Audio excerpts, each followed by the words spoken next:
Hello there, Jim Hall here, and welcome to the first episode of How Stories Work. Today, I want to show two things. The first would be in the premise builder. So in here, you'll see that when it comes to the type genre that we're trying to create here, the personality, I just went ahead and took out the spirited, driven, and dramatic in principle. During the Page Master course, it just seemed to make more sense to me to just go ahead and get right to the point, especially since the other dramatic terms are down here as well. You don't have to do the extra step. If you want something that's an action-driven story, you pick the one that's marked action. If you want a decision-driven story, then you'll get atypical. And that's only if you have the advanced story structure on. If you have that turned off and you come back in here, you'll see that now it just says conventional and atypical. And that when you go into the genre list here, you'll see the spirited, driven, dramatic, principled.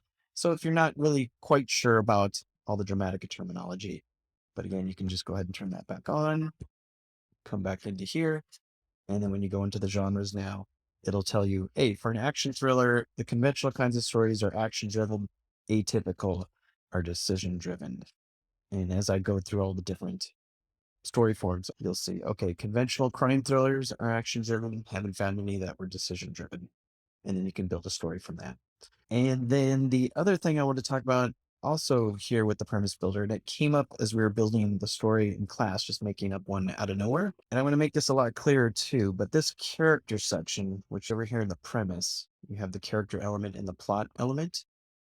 This should always be aligned with your main character's point of view. In every complete story, the key central inequity, the thing that's the most important thing is this pair, which is why in here in the motivation sections, I've organized them all by pairs. When you have that you and I conversation and you have those 4 or 5 moments between characters throughout the story, one character will be motivated by one particular element and the other side will be the other character. And so that's the main character and influence character. That's where they come together. It's the most important part of your entire story.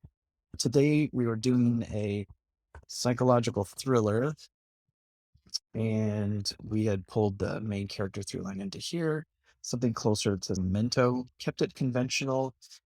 And when we had talked about the individual elements, we moved it into this profound family. We had these set of elements, which are much more psychological thriller. And we had picked inertia and change. The main character will take one point of view and the influence character will take the other point of view. And that's where their argument comes through and throughout the entire story. And we had wanted the main character to be inertia, and then the influence character, somebody who's always willing to adapt. What happens is, as long as this is success, then whatever element you have picked here, if it's the problem, then that works out fine.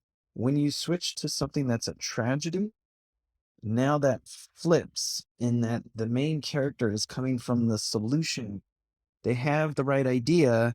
The reason it's a failure is because they take that out of the conversation with everybody else in the story. And that's why it ends up a failure. So it's really important that, so in this case, we would switch it so that this would be, wait.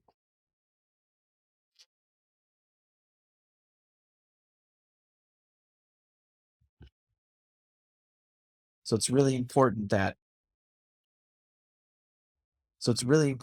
the element that you have picked here represents the main character's point of view. Don't get confused and switch it around. When you play around with all the different things and settings here, you might end up switching out of where the main character is supposed to be. So you just want to make sure that the main character element is what's selected here. So what I'm going to do is I'm going to add a little extra section in between here so that everybody can focus in on what their story is actually about. And then that's what the premise is there. So that's it for today's little bite-sized story blog. Expect these on a daily basis. If you have any questions, let me know. Otherwise, I'll see you tomorrow.